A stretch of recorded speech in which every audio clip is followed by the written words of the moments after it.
Okay, Assalamualaikum warahmatullahi wabarakatuh. Okay, untuk chapter 5 iaitu berkaitan dengan HACCP. Apa yang dimaksudkan HACCP? Hazard Analysis and Critical Control Point. Okay, so ini adalah konten-konten yang perlu kita tahu dalam tajuk HACCP. Okay. Untuk HACCP ni dia bermula pada 19 April 2001. Okey, kat sini untuk mendapatkan sijil HACCP ni dia ada skema setiap tu dia ada skema lah. Okey, maknanya persijilan untuk HACCP ni dia ada skema lah. Setiap premis tu dia ada dia punya skema yang tersendiri. Okey. Mana kat sini untuk permohonan, untuk permohonan HACCP dalam semua jenis food premise boleh memohon untuk HACCP lah, pensijilan HACCP ni. Ini adalah contoh sijil HACCP yang dikeluarkan oleh KKM lah. So hanya sijil dan HACCP yang daripada KKM sahaja diterima.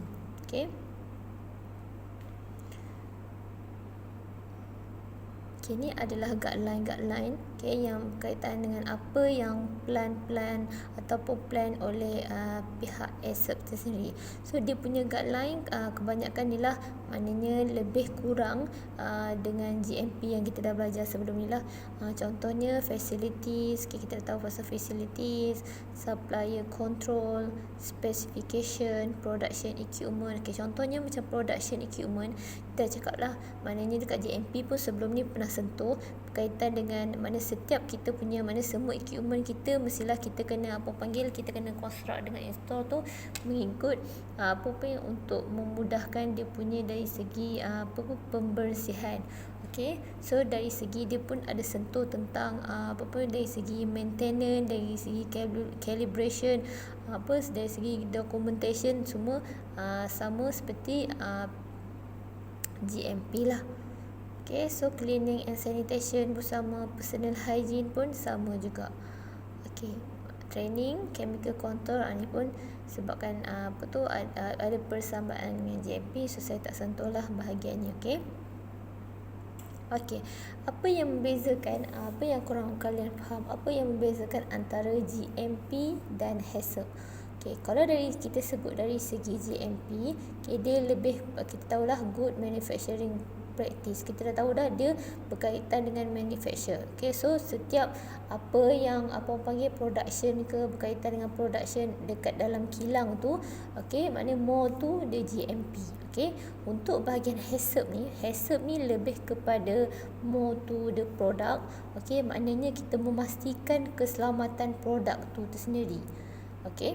Sebab itulah dia ada berkaitan dengan GMP tadi, sebab GMP tempat kita produce produk. Of course bila kita nak produce produk dekat industri, mestilah kena ikut guideline GMP yang telah ditetapkan lah untuk menghasilkan produk yang dari segi keselamatan dia bagus, dari segi kualiti dan kebersihan dia. Sebab itulah HACCP dengan GMP ni dia ada kaitan. Cuma HACCP more to the product, the quality of product. Untuk GMP more to the manufacture lah. Ini adalah what is HACCP. Ini adalah dia punya maksud HACCP. A systematic approach to the identification, evaluation and control of food safety.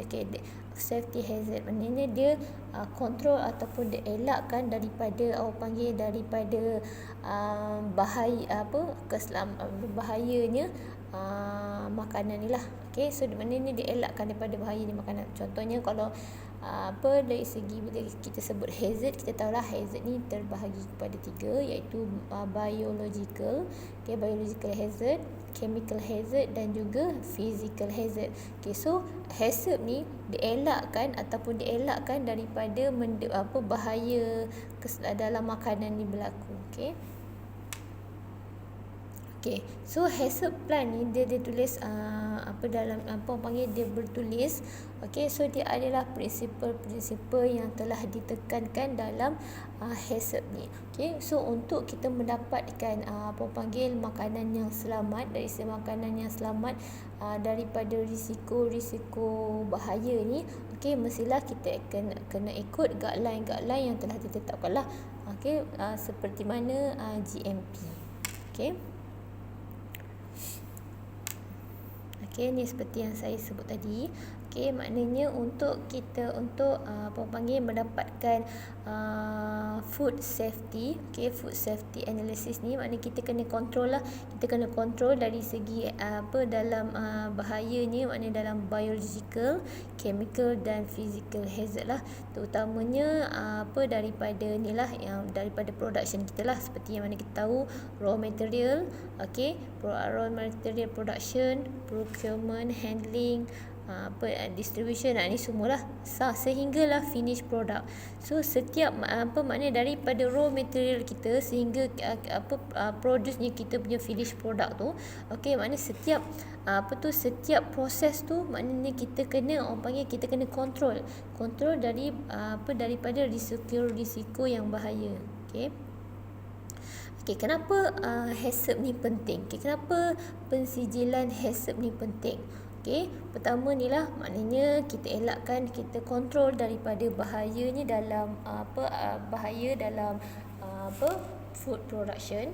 Okey, kita kontrol measure food risiko. Okey, contohnya lah yang tadi sebut tadi, berkaitan dengan microbiological, chemical and physical contaminant. Okey, nanti kita akan tengoklah apa contohnya risiko dari segi microbiological. Okey, selalunya disebabkan oleh nilah jangkitan. Okey, maknanya makanan tu rosak. Okey, contohnya makanan itu rosak pun ini adalah contoh-contoh menyebabkan microbiological.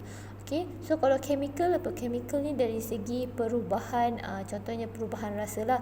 Okey, contohnya kita campurkan raw material kita store, kita simpan sekali ataupun kita combinekan sekali dengan produk pencuci, dengan bahan-bahan kimia. So kat situ dia boleh dari segi dia punya reaction, dia boleh dari segi rasa dia akan bertukar lah. So kat situ kalau boleh kita nak elakkan.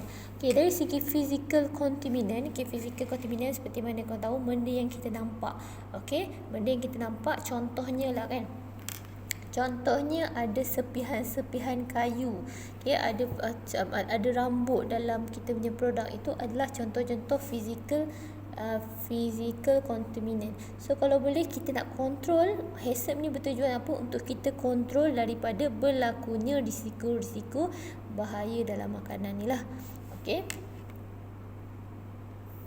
Okey, so dalam tajuk HACCP ni juga dia fokus macam mana kita nak cegah, macam mana kita nak cegah daripada daripada bahayanya makanan ni. Okey, terjadinya bahayanya makanan. So andai kata contohnya bila kita makan produk kita ataupun makanan tu, dia boleh memberi bahaya kepada kita.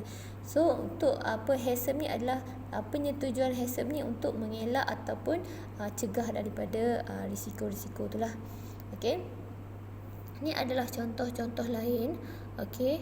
So maknanya seperti mana kalian tahu, maknanya HACCP juga dia ada dia punya logo. Okey, macam mana kita nak tahu produk tu adanya HACCP ni? Maknanya kat situ dia ada logo lah, dia ada dekat setiap produk tu ada logo HACCP.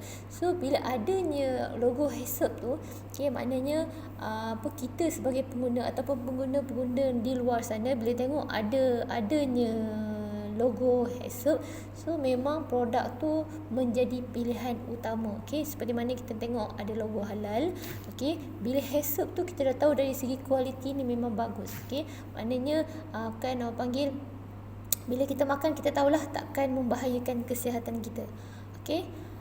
Okey, so kat sini juga dia ada sebut, maknanya berkaitan andai katalah, maknanya kalau produk kita ada HACCP, mudahnya untuk kita nak untuk ambil sijil-sijil yang lain. Okey, contohnya sijil GMO, Heat Process Meat Certificate, banyak, ataupun sijil-sijil yang lain, semua mudah je kita dapat ataupun mudah kita mohon jikalau kita ada sijil HACCP ni. Okey.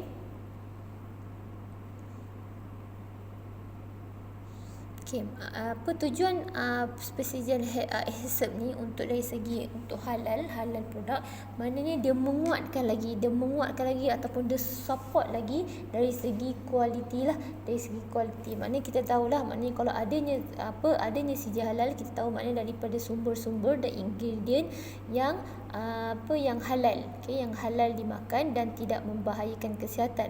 Bila adanya HACCP ni, kita dah tahu dari segi kualiti yang sangat bagus lah, yang bagus untuk kita punya tubuh badan. Okey, dari segi global pula, untuk kita nak ekspor kita punya produk, andai kata adanya HACCP ni, memang mudah untuk kita nak membangunkan kita punya produk dekat overseas sana. Sebab orang-orang luar pun andai kata diorang dah, sebab untuk pensijilan HACCP ni dia global punya. Dia global punya certificate. So bila adanya logo HACCP ni, untuk orang semua dah tahulah, maknanya dari segi kualiti dia yang sangat bagus. Ini adalah 5 preliminary step before the application of HACCP principle. Maknanya ini 5 benda yang kita kena buat sebelum kita mohon HACCP ni. Yang pertama, assemble the HACCP team. Maknanya kita kena buat ataupun kita kumpulkan HACCP team ni. Yang kedua, describe the product. Ketiga, identify intended use. Keempat, construct the flow diagram. Yang kelima, on-site confirmation of flow diagram. Pertama sekali berkaitan dengan assemble HACCP team lah. Maknanya kita adakan team HACCP. Yang pertama, members with specific knowledge and expertise appropriate to the product and process. The team is responsible for develop the HACCP plan. Maknanya antara orang-orang yang perlu ada dalam team ni mestilah orang yang ada ilmu-ilmu yang tersendirilah, ataupun dia ada kepakaran dalam produk ataupun proses kita punya produk tu. Engineering, production, sanitation, quality assurance and food microbiology. Small restaurant may have a team of 2 or 3 people, while largest restaurant team consists of 7 or 8 members. Inilah yang antara yang perlu ada dalam dalam grup, dalam team HACCP ni. Maknanya andai kata premis tu besar, so lagi memerlukan orang yang lebih ramai lah. Seterusnya,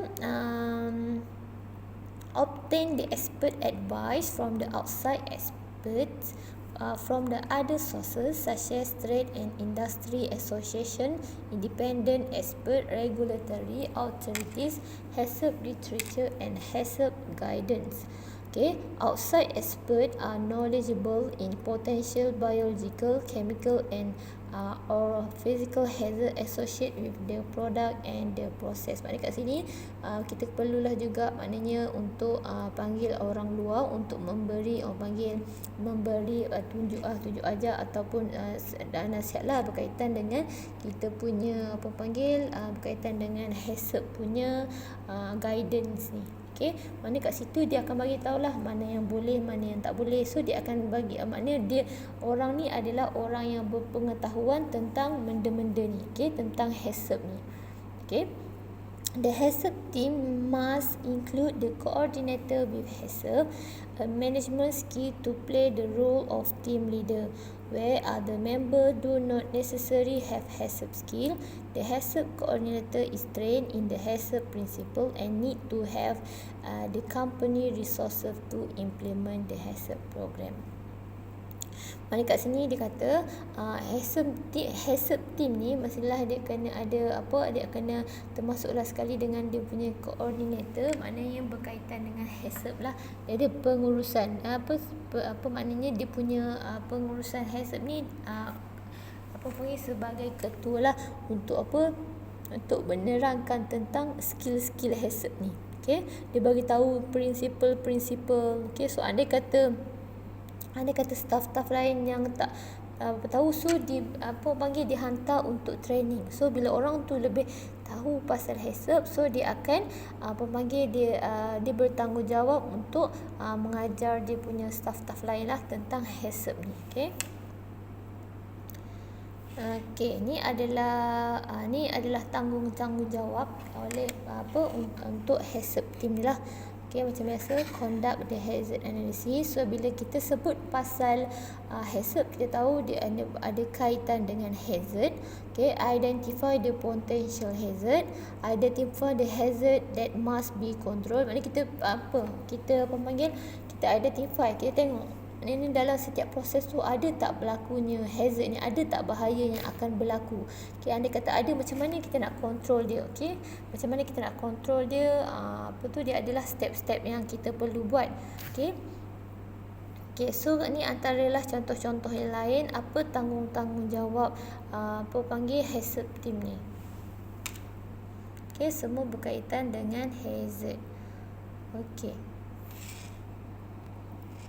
Okey, maknanya untuk HACCP team ni juga dia ada, maknanya dia perlulah untuk buat meeting tu, dia punya berapa mingguan ke bulanan ke ataupun tahunan, dia kena ada dia punya meeting dia.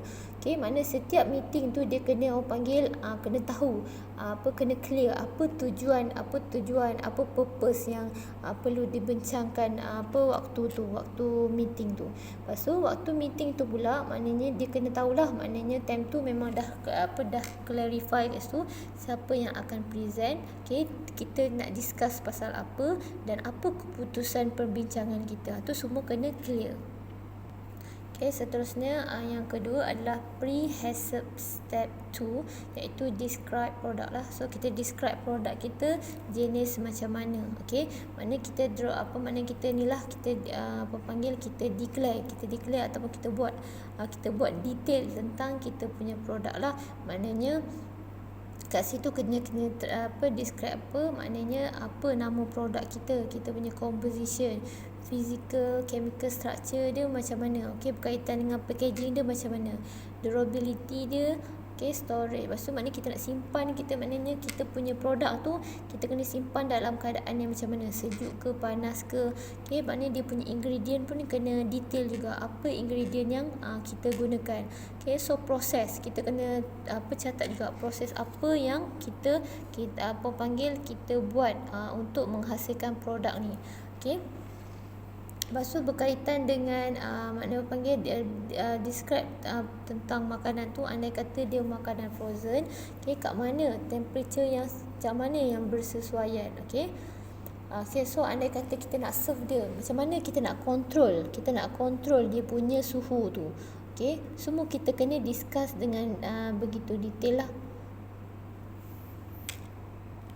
So andai kata ada produk-produk yang mempunyai persamaan, makna karakteristik dia ada sama, cara proses dia sama, kita kena groupkan dia. Kita kena asingkan lah, makna yang ni untuk produk yang suhu macam ni contohnya. Yang ni yang bersesuaian macam ni, ada persamaan dia, kita kena groupkan dia lah. Untuk seterusnya, iaitu untuk pre-HACCP step 3 ni pula tentang identify intended use. Yang ni berkaitan dengan maknanya kita kena kategorikan lah, kan kita dekat kita punya labeling kita kena declare contohnya produk-produk yang menjadikan allergic kepada ada sesetengah orang tu. So kita kena declare. So kat situ kita kena bincangkan lah, maknanya produk kita tu akan ada tak, maknanya ada tak orang sensitif dengan raw material yang kita gunakan. So ada tak contohnya pihak-pihak yang akan mendapat risiko daripada produk kita lah. Andai kata kita gunakan produk, contohnya produk tenusu ataupun kekacang yang ada sesetengah orang allergic pada raw material kita tu, kita kena discuss lah tentang tentang grup-grup yang yang ada allergic dengan bahan-bahan tu. Okey, untuk step yang seterusnya adalah step 4. Kita kena construct the flow diagram. Mana kita kena bayangkan daripada raw material, daripada raw material hinggalah ke produk akhir, ke serving tu, ke produk akhir tu. Kita kena bayangkan apa proses-proses yang dia akan lalui lah untuk menjadi kita punya produk. So kita kena tulis ataupun kita kena lukis dia punya flow diagram dia. So kita kena buat satu demi satu lah. Lepas kita dah buat benda tu, maknanya di mana yang produk-produk kita yang mempunyai flow diagram yang sama. So maknanya kita tulis lah. Maknanya yang produk ni ataupun flow diagram ni boleh digunakan untuk produk A, produk B, contohnya kat situ. So untuk seterusnya adalah bahagian 5, iaitu pre-HACCP step 5, bahagian on-site confirmation of flow diagram. Kan tadi maknanya kita dah construct the flow diagram tadi. So kita punya team tadi, kita pergi, kita turun padang, kita tengok betul tak, kita check balik betul tak flow diagram yang kita dah lukis tu. Maknanya daripada step A, so pergi ke step B, pergi ke step C, tengok betul tak, ada tak benda yang tertinggal. So kat situlah maknanya kita kena kita dalam team kita kena construct ataupun kita kena confirmkan balik betul tak flow diagram yang kita buat tu, ada tak berlakunya kesalahan kat situ. Ini untuk step 5. Okey, so pada settle maknanya kita punya pre-HACCP tu tadi. Lepas kita dah buat preparation. Ni adalah tadilah preparation kita dah melalui 5 step tadi. Barulah kita pergi ke seterusnya adalah 7 principle of HACCP. Barulah kita pergi ke dia punya principle. Principle yang pertama tentang apa? Conduct a hazard analysis. Yang kedua, determine the critical control point. Seterusnya, establish the critical limit. Seterusnya, establish the monitoring procedure. Establish the corrective action. Establish the verification procedure. Also establish the record keeping and documentation procedure. Ini antara prinsipal-prinsipal yang telah ditekankan oleh pihak HACCP. Untuk prinsipal yang pertama untuk HACCP tadi, conduct a hazard analysis. Maknanya kita conduct hazard analysis. Maknanya kita pergi go through the ingredient apa yang digunakan. Lepas tu proses apa yang proses apa yang akan dilalui lah untuk menjadi kita ni produk ni. Kita pergi go through satu persatu dan kita tengoklah apa yang kemungkinannya hazard yang akan berlaku. So kita listkan. Kita listkan contohnya lah ada adanya berlakunya potential biological hazard, chemical hazard ke atau physical hazard ke, kita kita listkan. Ini adalah contohnya lah untuk prinsipal 1. Contohnya kita tengok contohnya bahagian ingredient kita tanya does the food contain any sensitive ingredient? Ada tak produk dalam makanan kita ni mempunyai ingredient yang sensitif, dan maknanya dia akan memudahkan microbiological hazard berlaku. Contohnya adanya pertumbuhan salmonella ke Staphylococcus aureus ke. So kita kena tengok ada tak hazard ni ataupun hazard ni, microbiological hazard ni mudah tak untuk berlaku. So untuk bahagian chemical hazard ni ada kemungkinan tak akan berlaku. Contohnya physical hazard, contohnya lah produk kita kadang-kadang ada kaca, ada batu atau ada metal. Kita tengok kemungkinan tak kat situ adanya berlakunya hazard kat situ. Seterusnya prinsipal yang kedua iaitu determine the CCP. CCP tu apa? CCP tu adalah critical control point. Okay, mana benda ni adalah mana tadi dia macam mana kita nak orang panggil kita nak apa, mana ni adalah keputusan decision macam mana kita nak elak daripada bahaya tu, macam mana kita nak kurangkan berlakunya bahaya tu. Ni adalah dia punya orang panggil ni lah dipanggil critical control point. Okay, contohnya kat sini dia cakap panggil pertama the decision tree is used after the hazard exists. Maknanya bila kita tahu hazard tu adanya ataupun akan adanya dalam kita punya tu, macam mana apa yang kita nak buat. Okay, kita kena buat keputusan lah apa yang perlu kita buat, itu adalah CCP. Okay, macam mana kita nak control benda tu. Okay, so more than one step in the process may be involved in the controlling hazard. More than one hazard may be controlled by the specific control measure. Okay. Okay, ni adalah contoh bahagian macam mana kita nak tahunya adanya CCP kat situ. Okay, untuk soalan yang pertama, does this step involve a hazard of sufficient likelihood of occurrence and severity to warrant in control. So anda kata yes, kita akan pergi ke soalan seterusnya. Anda kata no, maknanya kat situ tiadanya CCP, critical control point. Okay, maksud anda kata yes, does the control measure the hazard exist at this step. Okay, maknanya anda kata yes, kita akan teruskan dekat question yang seterusnya lah. Anda kata no, okay, anda kata no, it's control at this step necessary of safety. Yes, so dia akan dia akan modify step tu balik. Okay, maknanya dia akan modify step ataupun proses produk tu lah. So anda kata does control measure for hazard exist at this step. Anda kata yes, it is control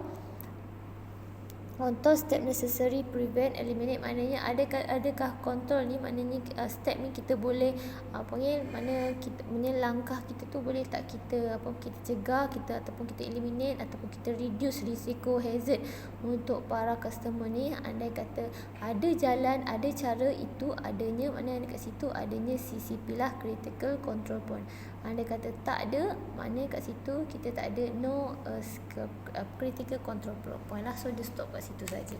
Okay, so ni adalah contoh kedua. Kamu boleh lihat lah contoh kedua. Nanti kita try buat tutorial lah macam mana kamu nak faham, lebih faham macam mana adanya CCP ni. Okay.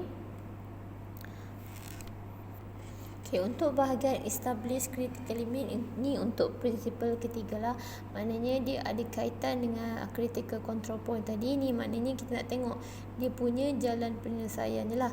So kat sini dia menerangkan dia ada 3. Okay, kita maknanya untuk critical control point ni, okay, dia ada 3 lah. Macam mana kita kita nak kita nak kontrol risiko-risiko yang akan berlaku.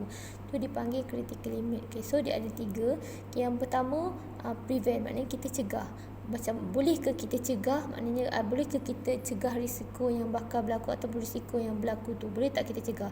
Andai kata tak boleh cegah, boleh tak kita nak buang, maknanya kita nak buang benda tu daripada masalah tu berlaku. Andai kata tak boleh, andai kata maknanya proses tu perlu juga kita jalankan.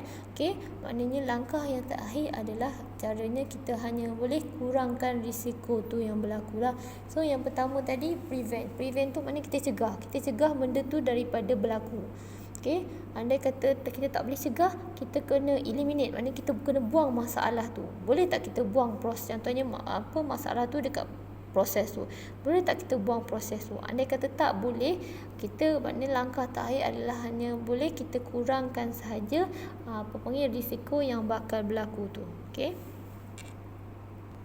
Okay, so ini adalah contoh. Okay, contoh flow diagram untuk production of frozen cooked beef patties. Okay, maknanya ni ditunjukkan, maknanya dia ada design. Okay, dia design production ni untuk menghasilkan produk yang selamat. So kat sini dia tulis, maknanya dia tulis apa yang hazard yang ada berkaitan dengan production ni lah. So dia ada berkaitan dengan dengan microbiological hazard, iaitu berkaitan dengan ada beberapa jenis bakteria lah, contohnya E. coli dan Salmonella, yang diterangkan kat sini. So ini adalah dikategorikan sebagai biological hazard. So kat sini macam mana dia nak macam mana dia punya control critical point kat sini, maknanya dia dia hanya boleh untuk mengurangkan adanya pathogen tu ataupun dia boleh mengurangkanlah sehingga maknanya enteric pathogen ni kepada level yang diterima. Okey, so dengan cara apa? Dengan cara inilah heating of the particles, maknanya dengan cara pemanasan lah. Okey. Kenapa dipanggilkan critical limit? Okay, kita tahulah maknanya ni adalah macam mana kita nak panggil, ni adalah langkah.